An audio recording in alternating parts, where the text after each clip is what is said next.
Welcome to Jammin' with Jason Mefford, a show where we discuss topics relevant to chief audit executives and professionals in audit, risk, and compliance. We discuss the technical and soft skills needed to navigate the minefields of organizations. You hear best practices and practical advice for helping you advance your career, and we'll even talk about music, mindfulness, and psychology, because we can. So sit back and relax while you listen to the #1 podcast in the world for internal auditors, unscripted and unedited. Hey, welcome everybody. I am excited to talk to Ann Butera today. We've had a couple of interactions and just kind of have this kindred spirit kind of thing going on some of the topics where we have an overlap. And so, Ann, welcome. Thank you. So happy to be here. Well, and maybe just, let everybody kind of know a little bit of your background, because you have what I think is an amazing background, and to kind of what you're doing now. And so just kind of let people know a little bit about yourself so they can kind of get the context, and then we'll jump in and start our discussion today. Super. So I am currently and have been an OD, not overdose, organizational development. I have to say that quickly because people, especially on a jamming, sex, drugs, and rock and roll. So yeah, when you say OD. So people, I want to dispel thoughts that I'm really a nurse in disguise. That's not the case. So OD is for organizational development, and that's actually, I did go to school for that. That's what I did my work on my master's for, and that really just means that I work with groups of people and help them lift their performance. And the thing that's unusual is that for most people who do what I do, they tend to be more, huggy bunny or less competitive. I'm into measuring it. If it moves, let's measure it, not really that badly. So I focus this on risk professionals, audit professionals. So that also embraces first line, second line. And I was really, really supposed to be teaching English as a second language. Oh, there you go. Yeah, I was a French major. Spanish is my third language. I obviously missed seeing that strategy happening, completely. But so you are talking to a Francophile on top of everything, on top of that we got to. Well, great. Well, no, and it's interesting, because and I think this is what's important. And like you said, a lot of people in the OD space, they forget that all of that it's for performance reasons. And if we don't measure performance, how do we know if we're actually making performance, right? What gets measured gets done. Yeah. I think that was a Drucker quote, right? Too, that and he was big into management and performance. And if you're not measuring it, then how do you know if you're even doing it? Right? Yeah, it's interesting. At one point in my career, I was chairman of the board for the Girl Scouts of Nassau County. And you mentioned Drucker. Drucker was very, very tight with Frances Hesselbein, who had been really a driving force behind the Girl Scouts of the USA. Okay. And so a lot of the methods, the tail to Drucker's line, what gets measured gets done, and what gets incented really gets done. Yep. So I do think that if it's worth our time, if we're going to say, hey, we've got this audit methodology or we've got this risk methodology, if it's worth our time, why aren't we measuring it? What are we afraid of?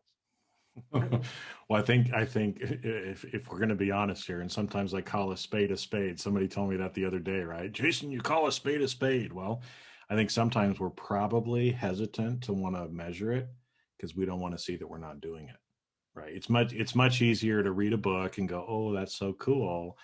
But then if you never apply it and if you never actually measure it, you didn't really get the benefit out of that knowledge that you gained as well, right? Yeah. Well, stay with that. There are certain values that drive work. And that's the other piece, by the way. I should tell you about, under the heading of unconscious biases. This is actually a conscious bias that I have. It's definitely also towards not only measurement, but the behavior itself. Is it a productive behavior? Is it an unproductive behavior? And I got that focus from playing tennis. So, I came to tennis late. And so I had to catch up. I mean, I'm playing tennis with people that played on their high school team. They played on their varsity college team. And it made me acutely conscious of training, which I do for a living, and being the trainee. And it made me conscious of who was giving me instructions, how helpful were those instructions. So it all kind of ties together that at the root of everything is behavior. Are you doing the right things? Are you getting the outcomes that you're looking for? And then from an OD, organizational development perspective, it's now multiply that, not just one behavior, but the behaviors of the teams or the cohort, whatever level we're talking about. So in essence, that's what I look at, or that's what I'm thinking about when I do my work, and that's where the measurement comes in. Because otherwise, well, how can you tell? Maybe you laughed during the training session. Maybe you thought it was really fun, which is great. But then, was it like a cotton candy experience so that it's over and, a lot of volume until you stick it in your mouth and then there's really nothing there. Gone. That's a great analogy. I love that. Cotton candy. Gone. It's gone. Well, and that's unfortunately the way that it is. I think too much of the time we give it, because I've been talking about this more from a training perspective as well, right? Is that I think a lot of times people don't realize you don't really learn something until you apply it. Yes. And experience it. And so, if all you're wanting to do is get the cotton candy experience, then just go read a bunch of books and never do anything. But if you actually want change in your life or change in your department or whatever you're looking at, you want to change behavior for performance, you actually got to do something. Yeah. Yeah. Stay with that point as well. You mentioned books and reading a book and not doing anything with it. One other thing in my background, again, back to, orientation. So I wrote one book. I'm writing a second book. But when I put the book together, the first one is Mastering the 5 tiers, not tiers, but levels of audit competency. Now I just have to say. You could write a funny book on the 5 tiers of auditors. TEARS. That would actually be pretty fun. Yeah. I needed to clarify, communication is an issue here. I'm clarifying. I don't want a misunderstanding. But when I put the first book together, it occurred to me that some departments might not be able to have training brought in, and have that group training experience. And because of what you mentioned, the idea that you haven't learned something unless you can do it, that old teaching model of tell, show, do. Yep. What I put into the first book, and I'm going to do the same thing in the second book, is I put in exercises that teams could do as a unit to take the concepts from ink on paper and actually make it something relevant, that they could then discuss. And sometimes just even talking about things, really, the learning happens. Oh, that's what you meant. Right. Interesting. It's really interesting. Well, and it is, and that's important. That's why more and more of the stuff that I'm doing exactly the same thing. There'll be like little journal prompts or other things that people have to go through and answer questions. Okay, now what are you going to do about it? How are you going to hold yourself accountable? Because if we don't do that, then again, we're not measuring, we're not applying it, we're not experiencing, we're not practicing, right? So it's like, you talked about tennis. It'd be just like, instead of you actually going out and training and practicing and playing, you're just sitting there reading a book and going, right. Oh, okay, I'm all ready to hit the court now. No. I'm great in my mind. I'm great in my mind. Delusions of grandeur. And that is important. Your beliefs and some of the stuff, that is important, but you have to have that exercising and actually doing it to really be able to put it into place. So yeah, I know your first book, the 5 tiers, and you've got another book that you're working on right now, which I think we wanted to kind of talk a little bit about, because the topic is I think really important. And for a lot of people, it's misunderstood, right? So let's bust some myths around this. So your second book, what's this one kind of about, and what are some things people need to? Yeah, this one is going to be about communication at every stage. Basically, how to say anything to anybody at any point in a review, and that's what this is going to focus on. And it really had its genesis as a failed attempt. I don't even know if anyone remembers, but I had started way back in 1995 to write a book on communication. And I found it at the time so overwhelming. I don't know what that was about. Obviously, I had much less experience, that which is a nice way of saying under there, just Naive. utilizing, just, just putting a little lipstick on that pig, a little, make it pretty, make it really pretty. But for whatever reason, I did. It was one of the few times in my career, if the only time in my career, that I just abandoned the project. I just said, this does not have my name on it. And now it actually, I started a couple of months ago, actually more than a couple. I started, I guess it was in April, working on the book, and I'm close to the end. And the thoughts are coming so much more easily. And I do think it is a function of the experience. I have my PhD from the School of Hard Knocks. I forgot to tell you that. And that is, you really get an education. You get schooled in that environment. It's the most important kind of education, because it's actually trying it, and that's what, especially in this topic of communication, there's a lot of, shall we say, theoretical, fluffy cotton candy kind of stuff around communication, and not a lot of actionable stuff that people can do different, right? And especially kind of in the internal audit space, I think there's a lot of misconceptions around communication, what it is, what it looks like, how we do it, what we can do, what we can't do, kind of thing. So, again, now that this is kind of flowing for you more this time around, after having lived this for a while, right? What are some of the things that are coming up, and some of the messages that are, we can't give away the whole book, obviously. No. I will say what's happening for me is, and it started with the first book. I'm now at a point in my career where I am looking at behavior and I'm saying, gee, there are certain models or there are certain approaches that work. And if you follow this behavioral approach, it will end up in a good place. If you deviate from it, it won't. So let me give you very, very simplistically. Let's talk about trust. Okay. If I read one more time, the trusted advisor. I mean, everybody's talking about it. Financial advisors are talking about being the trusted advisor. Okay.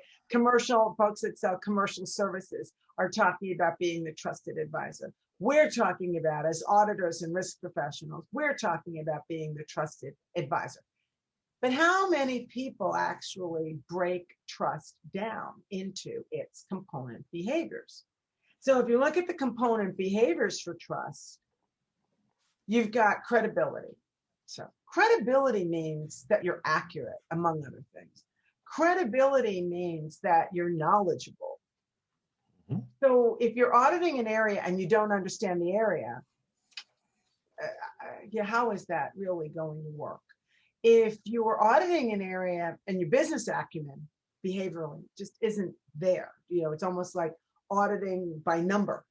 Well, the program says I need to do this, and so I did this, and it worked, or it didn't work. That's credibility. Another component is reliability. You do what you say you're going to do when you say you're going to do it. So there's one more behavior. By the way, I think most auditors, because of the code of conduct, the code of ethics, I think they do well with credibility and reliability. I really do. It's the last one that I think is a challenge. The last one is intimacy or approachability. how easy are you to talk to? You know, if people had a choice, would they come up to you? Would they start that conversation? And if you use words like deem, that's not a huggy bunny word. You know, it's not a word that brings people close. Deem, you know, ensure, you know, makes you think of the liquid. Issue, finding, Yeah, yeah, deviation, yeah, right? There's a lot of words that we use that are not very, yeah. I mean, I've started using the analogy of a robot, right? That we appear very robotic yeah. in what we're doing because we lack that intimacy or approachability, um, and we got to have it. And I think I find a lot of people hiding behind, well, I must be independent and objective, so I cannot be huggy feely. Yeah, Well, then you're never going to be a trusted advisor, and yeah. so we got to figure out how to work around this. Well, and stay with that. Even the use of templates. I understand their value. Listen, I love a good template myself because it saves time. Mm-hmm. It minimizes the risk that you'll forget something. But the tone of some of the templates, I'm thinking specifically about the tone of some of the engagement letters, the tone of some of the templated documentation requests. You know, it's like, wait a minute, I don't even know you. And you're asking me for like 87 things. Okay, I'm exaggerating. It's not 87 things.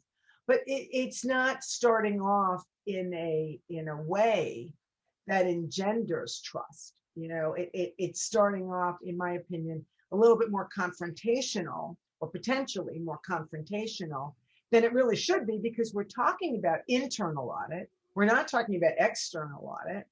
You know, I mean, we're being paid by the same person. Mm-hmm. Yeah, that line of when the tide rises, all boats float. We should be on the same, on the same side. Well, like you said, the tone, even from the beginning of an engagement letter, right? Because again, that's one of those communication things that we kind of forget about, but it's usually very formal. Yes. And I'm sure, to kind of analogize this a little bit, I'm sure when the person receives that letter, it feels like they just got a letter from the IRS, right? Congratulations. Yes. We think you've been cheating on your last tax return. So we're opening up and we're going to audit your past 3 tax returns. So get ready, because we're going to have an auditor that shows up 2 weeks from today. You better have all your shit together, or else we're coming after you with both guns loaded, right? And that's kind of the tone that a lot of times those kind of letters or those kind of communications have, which is obviously going to be off-putting to somebody right at the beginning. Yeah. Well, and it's first of all, of course, it's off-putting. I'm thinking about that. The other thing, I mean, imagine I got lucky. Oh my God, I'm getting audited. It's my lucky day. Yeah. Oh, the other piece is that, I don't know if you've noticed this, but certain professions attract certain types of people, certain behavioral styles. Yep. You think about your HR generalist compared to, let's say, your compensation person. Your compensation person tends to be a little bit more analytical because they're working with those plans. You think about salespeople, the profile of salesperson. You think about profile of an internal auditor, or a profile of a data analytics, person. There's certain traits, and that's what makes us good in our chosen professions. So don't get me wrong. I think, by the way, my first advice to someone is, definitely get a job that makes you happy, using skills you love using. That old adage, if you love what you do, you'll never work a day in your life. I believe that. Yep. The only challenge is not everybody is built that same way. So that level of attentiveness to detail, that level of analytic behavior, first we need to do, second we need to do, third we need to do, that doesn't always fly for everybody that we're auditing. And that also creates a little bit of this friction, because it's accentuating the differences between us instead of trying to accentuate the similarities, which is a hallmark of influence, which is one of the things I'll be talking about in the new book In the book as well, right? Yeah. That's one of my favorite topics, and one that I keep pushing on people. Is like, if you want to influence people, but you don't understand what it takes to influence people, and there's been like decades of scientific research on this. If you don't even know what they are, how are you ever going to influence people? Exactly. Right? It ain't gonna happen. Exactly. I frequently will say to folks, people like people who are like themselves. So what you want to do is conceptualize that Venn diagram, and instead of two separate circles, we're trying to get that overlap. So saying things like, from an audit perspective, only works if you're talking to another auditor. If you're talking to somebody who's not in audit, then all you've succeeded in doing, going back to that approachability, how easy is it to talk to you? It's like, wow, you just reminded me that we're different. And I'm not saying that this is happening in the forefront of the other person's mind, but it's certainly happening. We're not alike. You just pointed out a difference. That's not the direction to go if we want to be that trusted advisor, if we want to have that influential relationship. Well, yeah, and people are even picking up on it at a subconscious level. They're not even consciously realizing it, but it gets back to the whole idea of rapport, which again is a misconception. Usually people talk about rapport in interviewing, and rapport means chit-chatting with somebody and talking about just the thing on their desk. And it's like, gosh, people, it's like so much more than that. Yeah. Right. It's like that's just the scratchy surface at that point.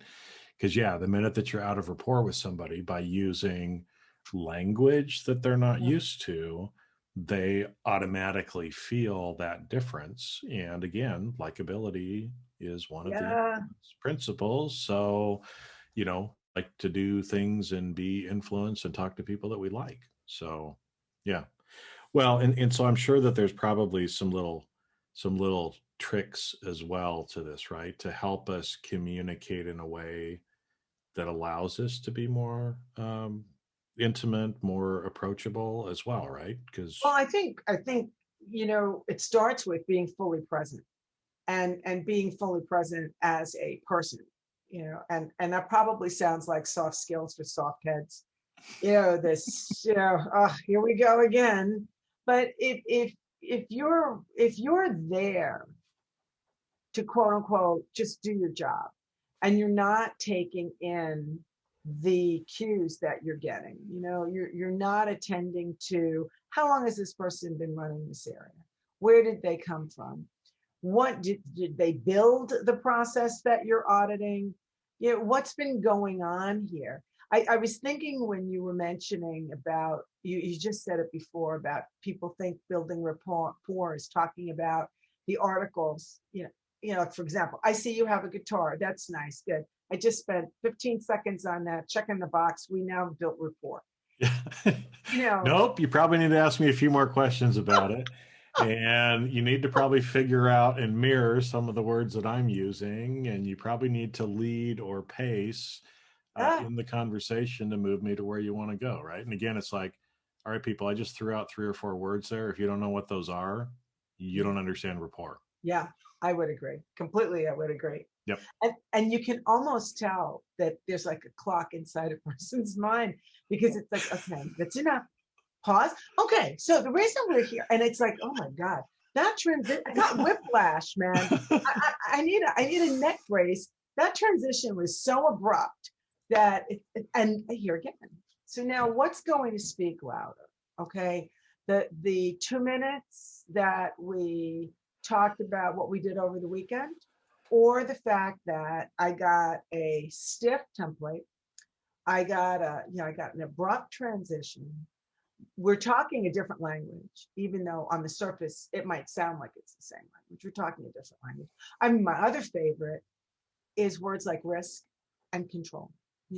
These words get used over and over and over.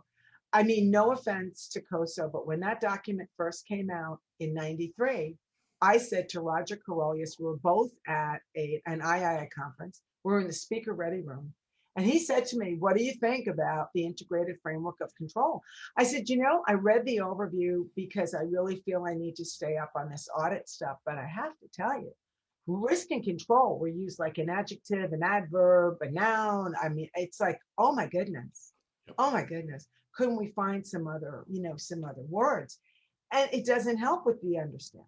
It really doesn't. And that's unfortunate because I do think the work that we do is just so important and it prevents negative surprises. I think we need to get that message out there, more so people see the benefit of what we're doing and not that, oh my God, it's your turn. You got lucky.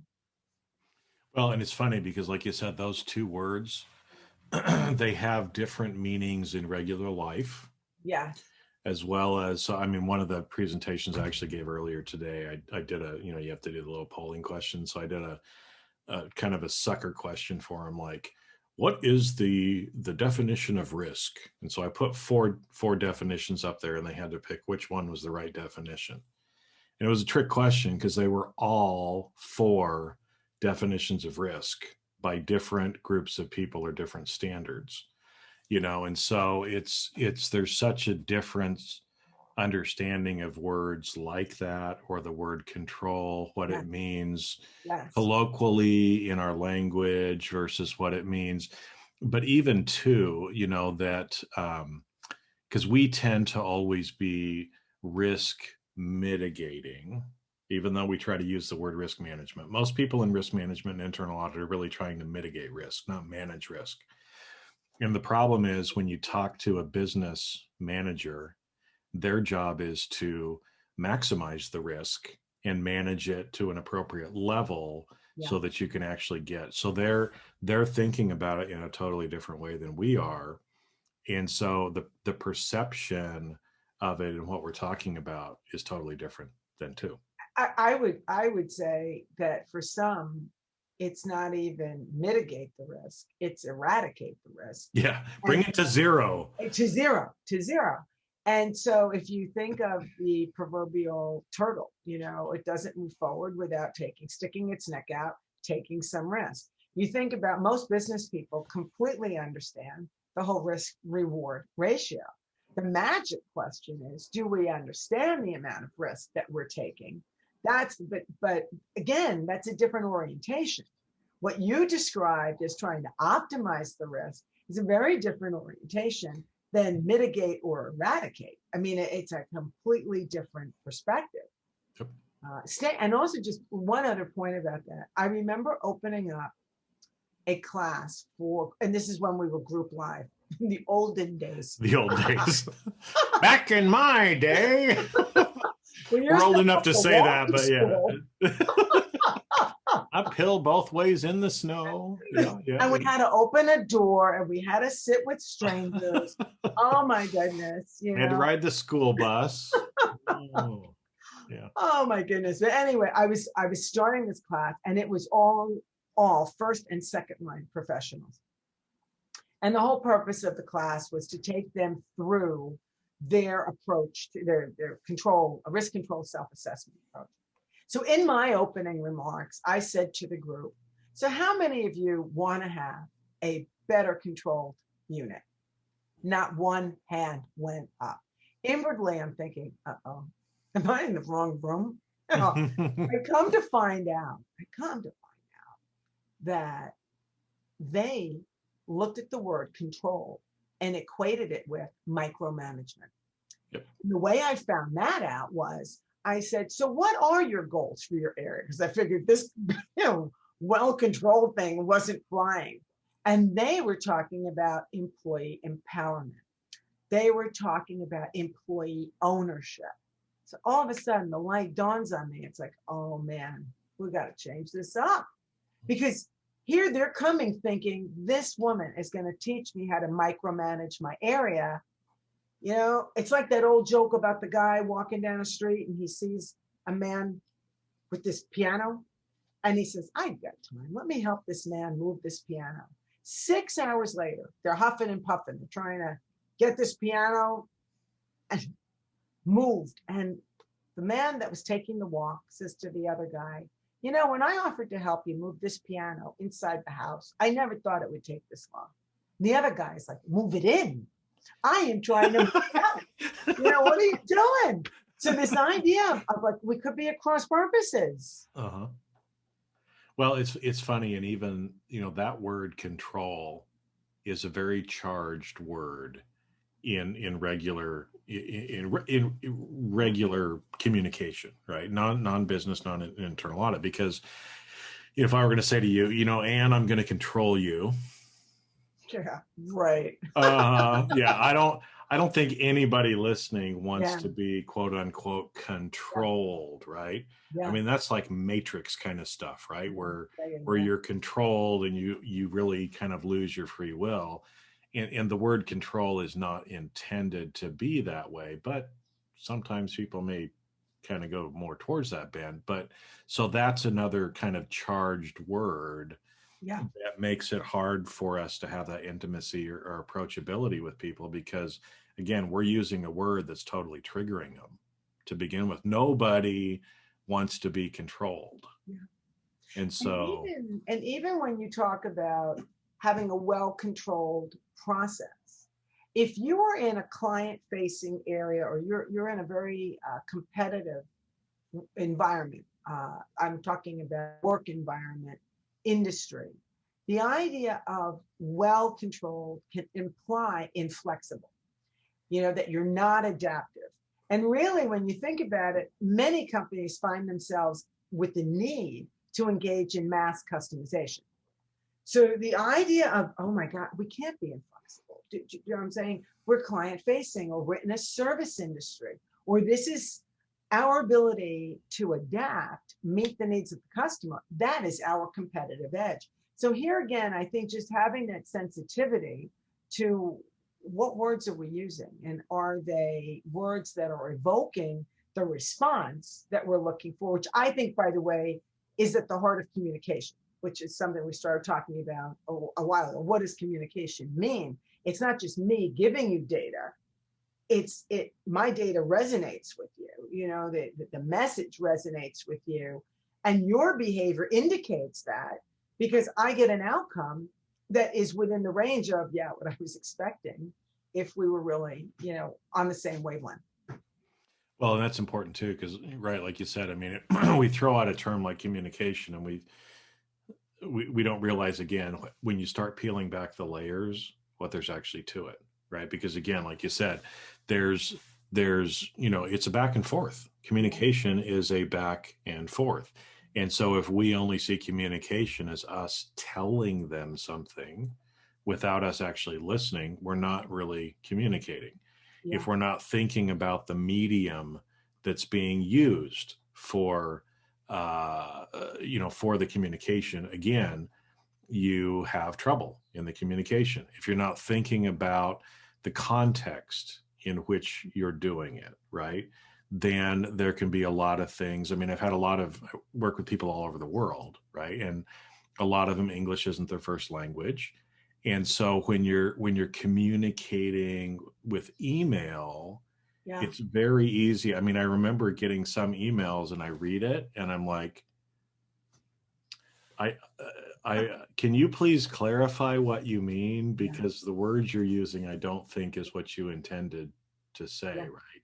And a lot of times there just end up being some of those communication things where we're kind of talking past each other.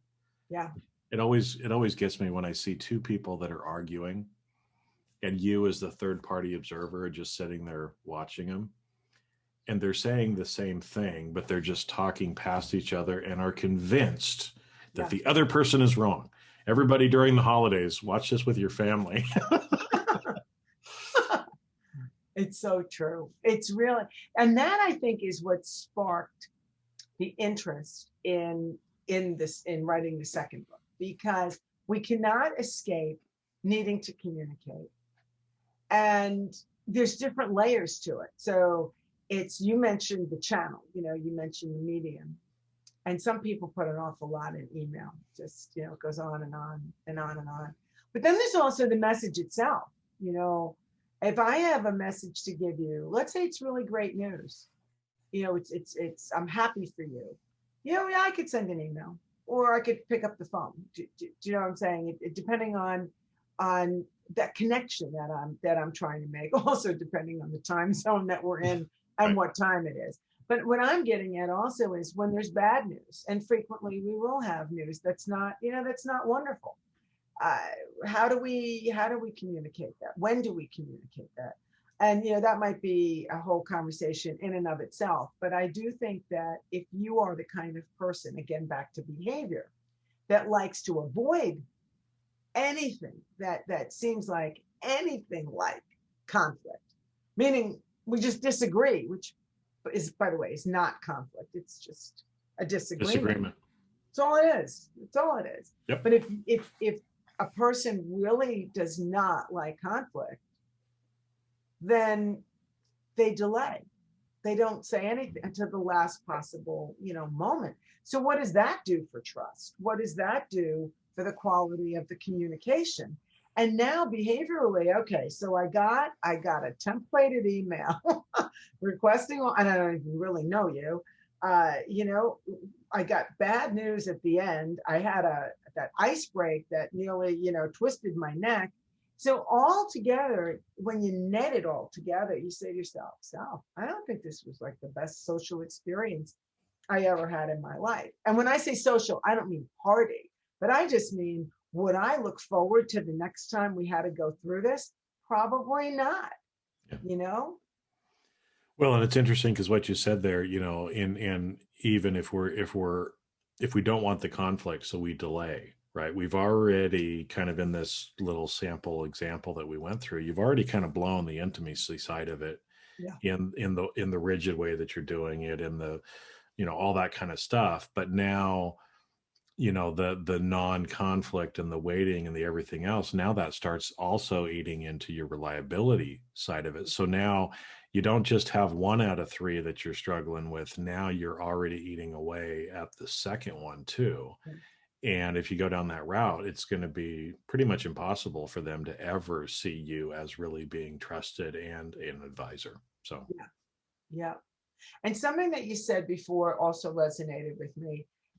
And this is not what you said, but I'm just going to tweak it. This hiding behind the independence, or using that. You did not say hiding. I said hiding. Uh, using that as the rationale. I understand the concept. I am a card carrying IIA member. I get it, completely get it.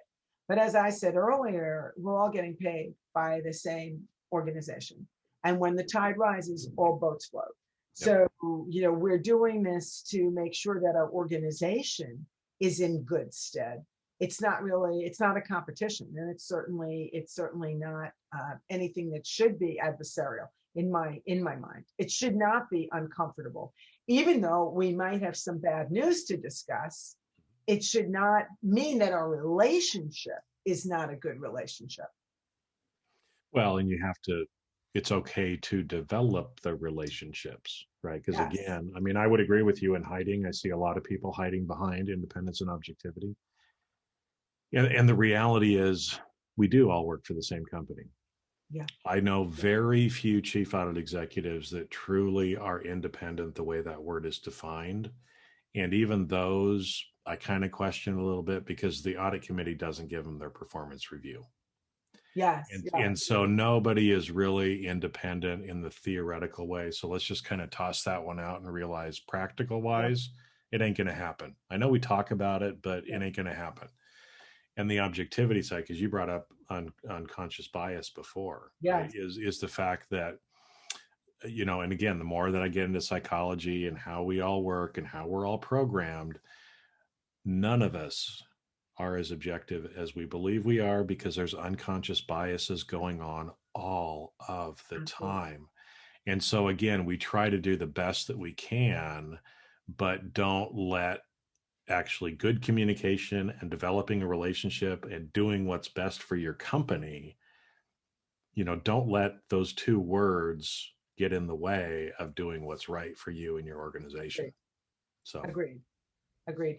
And unless someone thinks that the unconscious biases are all bad, let's face it, the world is complex. Okay. Yeah. We need patterns, we need habits, we need some way to make some sense out of everything that is bombarding us. I cannot imagine a life if I had to objectively evaluate And decide every single thing. everything from sky. I can't. I mean, I don't think I'd get anything done. I think I'd still be deciding what I'm having for breakfast. I mean, or what I'm wearing. I mean, I would never get anywhere. So I think, not to take the middle road, but to take the middle road. This idea of all is good, all is bad, it just does not fly. I live in a world where gray is the primary color, and there's all these different shades, and we just have to pick the right one, and keep our eyes, I think, set on a bigger horizon, just a bigger context, so that we can make some sense and create some valuable contributions. Yeah. Well, because that's ultimately, at the end of the day, what we should be doing. That's the ultimate goal, right? So, yeah. Make positive change happen, Well, I could keep talking about this forever, but I know people listening probably have to get to work or do something else, or they might be at the end of their exercise routine. But we'll have to have you back, because again, this is one of those areas that I think we need to do much better at. I'm excited to kind of see what you're going to formulate in the book and when that comes out. Yeah, so are you.